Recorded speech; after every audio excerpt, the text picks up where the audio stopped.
morning. Hello everyone. This is Rachel Kirkland, the Modern Shaman, and thanks for being with me for another YouTube question and answer video of the week.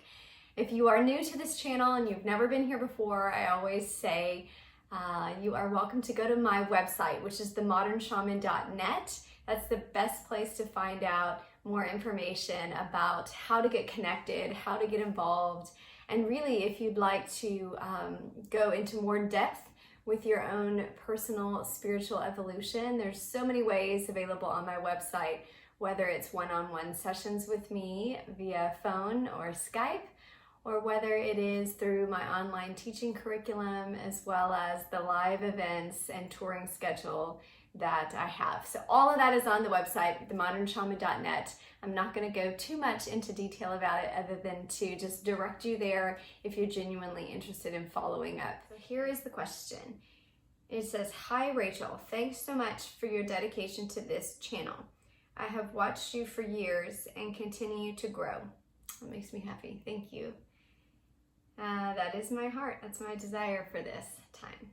It says, "My question has to do with all the social upheaval and hate that's running wild in the world. I'm very consistent with my personal practice in my meditations, yoga, and journaling, but I can't shake this underlying anxiety or fear. Why is that? Am I just processing for the collective? I don't feel particularly angry or fearful or hateful for my family, but I just can't shake this underlying anxiety. I would appreciate any help that you can give during this trying time." Let's talk about the rise of the shadow, right?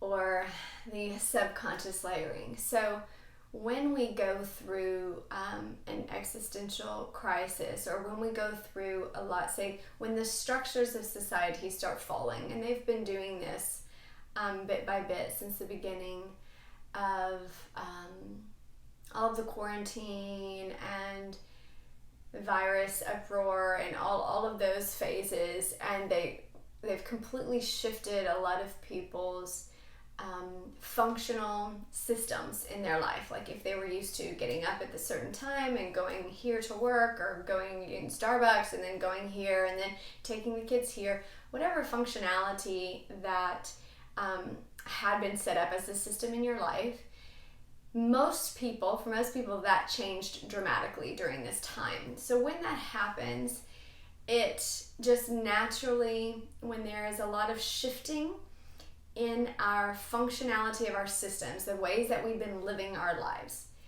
This can also happen from like the major stressors in life, a divorce, a job loss, death of someone close to you.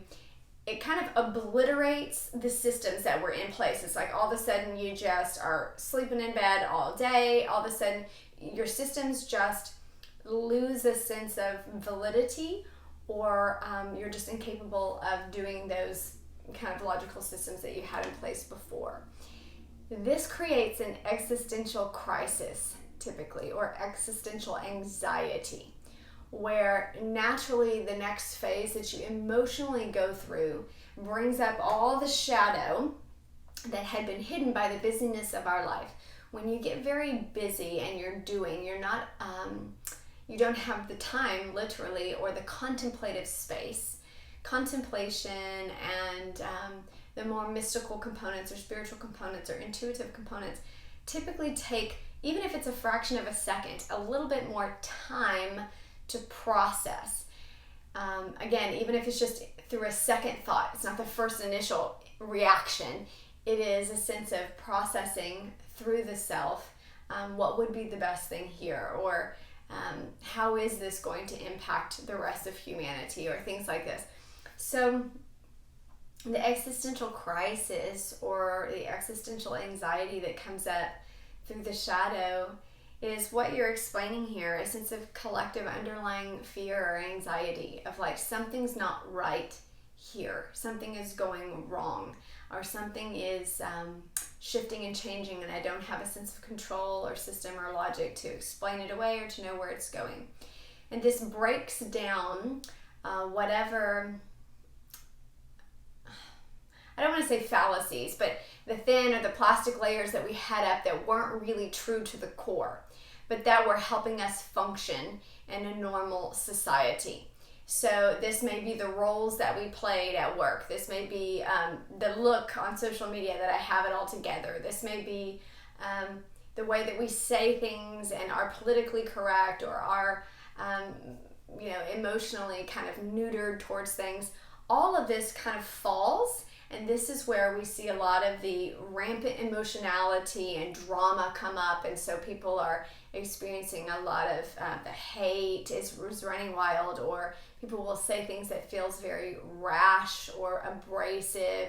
So we're seeing a lot of the shadow components that had been hidden before coming up, and a lot of times it drives us to that point that is a helpful point for the soul, where we say, in that existential crisis moment, what is this all about? What is life all about? Why am I here?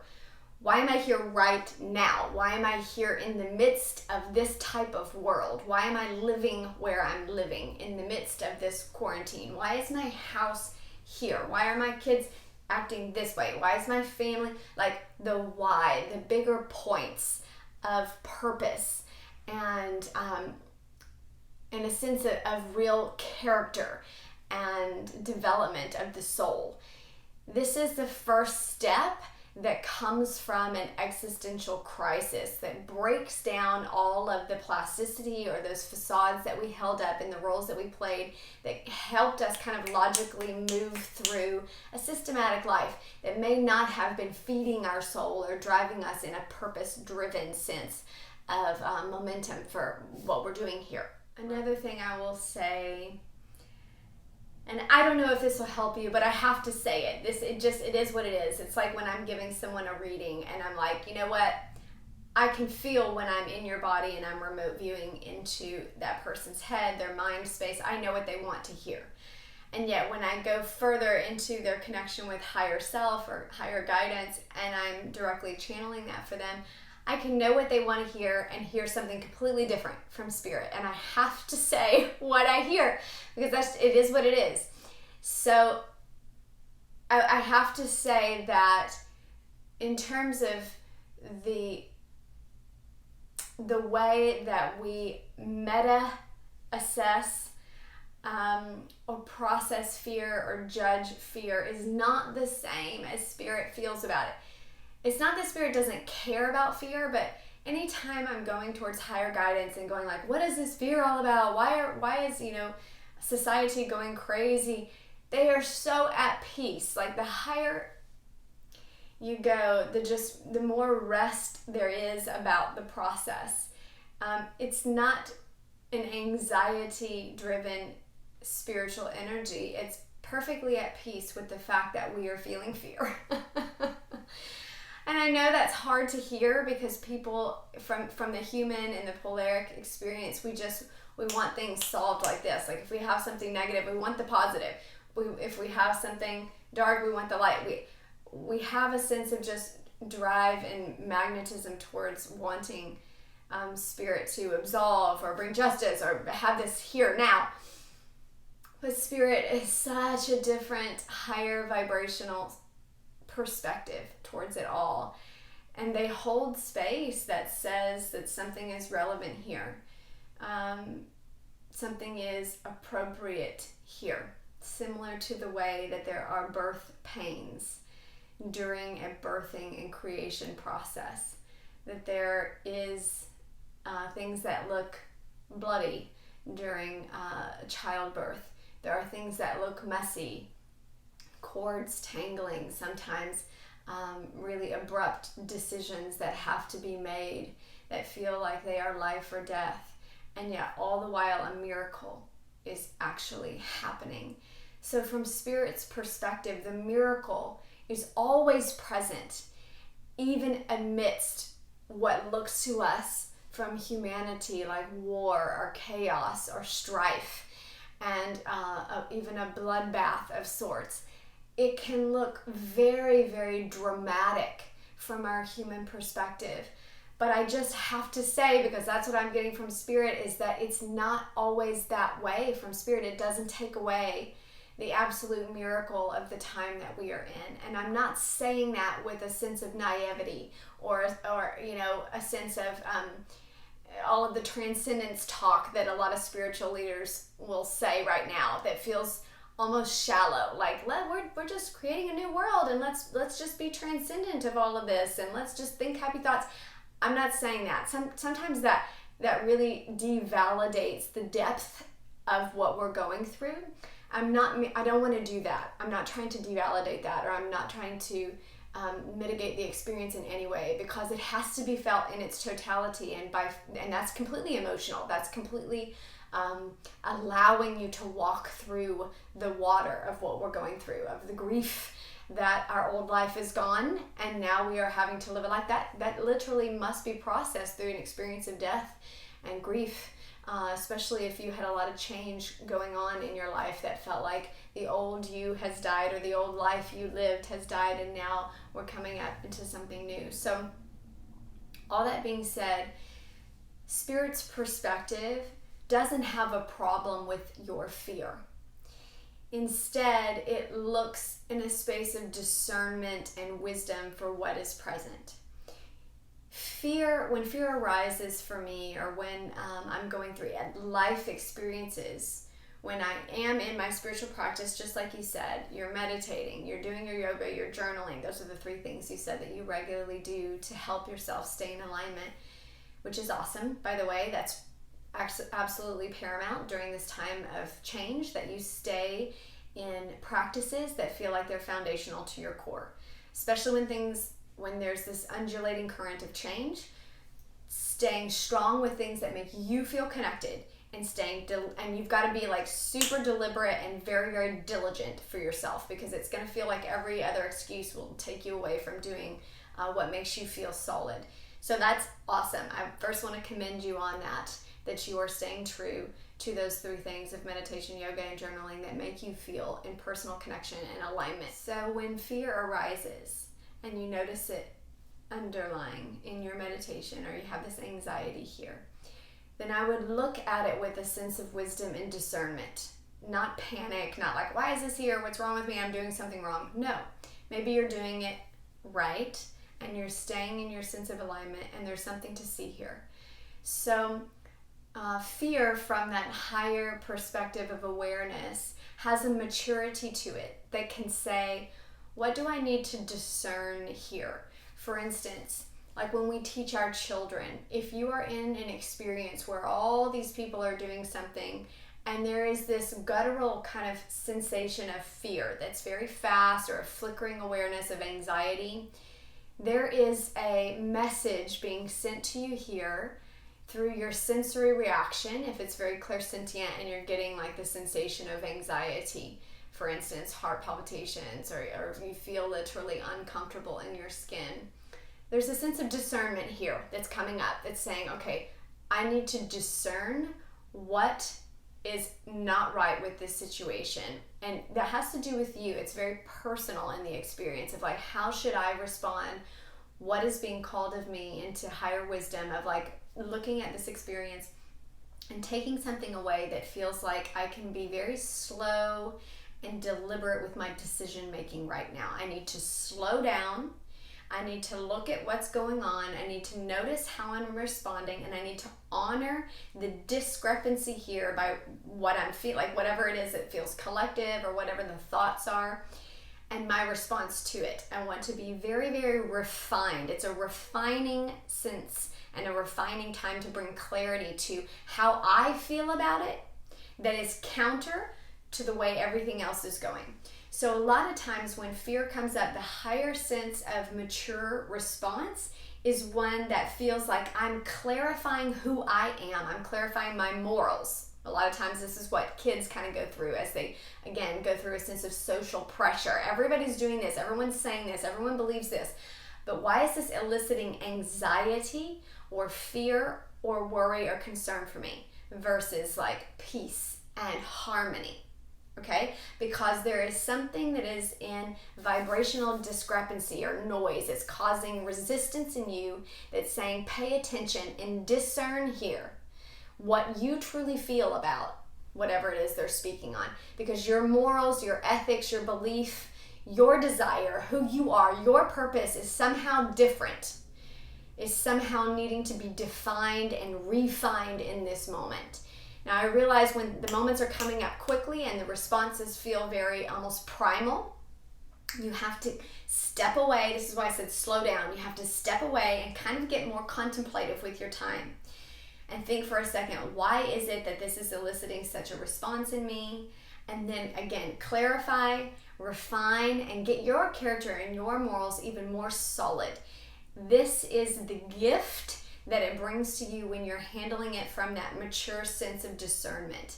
What is this triggering me and how do I truly feel about it? Then that next stance is to, or next phase is to stand in that truth, whatever that means for you.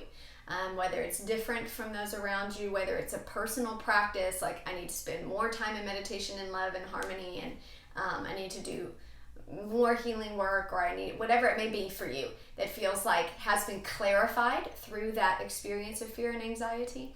Let it purify and clarify with a sense of discernment for you, but you've got to spend the time. Otherwise it feels chaotic and it's just fear, it's just anxiety, and we just want to get rid of the feeling sensation. The feeling sensation is communicating something to you. Don't miss the message, right? Don't miss it. And it's very individualized. It's not a platform for everybody. It's not a social blanketed response. It is you and your heart and how that's speaking to you. It may go way back into your childhood, and you may see some memory about somebody saying something to you and wagging a finger in your face and telling you how to be and how to feel about certain dynamics, and then suddenly realizing that's what I'm processing right now. That is what my soul needs to come to terms with, needs to get clarity around, and needs to make discernment with in terms of decisions that I'm making for myself and the legacy that I'm leaving for my children. Okay, and so the third piece of advice that I'll give you is that even when society or social ethics and social justice and things like this are coming up and eliciting a sense of platformed response or like general action, or you're a part of certain groupings and responses here, even though things feel very collective, your experience of peace, finding peace in this situation, is always going to come from your individual action with yourself, with your own heart, with your own soul, with your own practices. You can't put that responsibility on your job, on your spouse, on your family, on your kids, on the things that you eat, on your exercise practices, on your meditation practices. It's going to come from your own internal sense of self, being in alignment with itself, doing things that elicit peace into you. By doing things, I don't just mean the externals of doing, I mean the internals, the way that you're thinking, the way that you're breathing, the way that you are aligning the body, that feels like it's bringing about peace. And so eliciting that, finding a sense of personal peace, even amidst everything that's going on. It's like just understanding, okay, we're going through this existential crisis. That gives you a sense of relief in the mind that feels like I know what's happening, even if it's just philosophical. Like I know that the breakdown is creating a breakthrough. Similar to, like I said, the birthing pains of childbirth, that it looks very bloody at times, it looks very graphic at times, but it doesn't take away the miracle of that experience. And so all of that, just understanding that, will help kind of take away the sense of stress or externals, like it needs to change, it needs to be better. It is changing, it is getting better. And then that final piece of advice is to lean into your internal sense of peace, that it always has to be personal. It has to be just you finding that for yourself, and that will translate in waves to everybody that you connect with.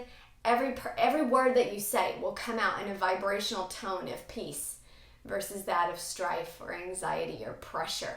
It's always felt. and it always makes a difference. So keep coming back to what you're doing in your own personal practices, sitting longer with that sensation of grace, of relief, of ease, and of fluidity. I keep seeing images of water. I know I spoke about that earlier in this sharing of kind of walking through water. So I would align strongly with the elemental of water. That to me always feels like a current of ease, a flow of natural coursing forward. So I hope that's a gift to you and in some ways helpful. I will be back here next week with another video. Mwah! Blessings, you guys. I'm always rooting for you, and trusting that your journey is exactly what it needs to be for you, because it always is.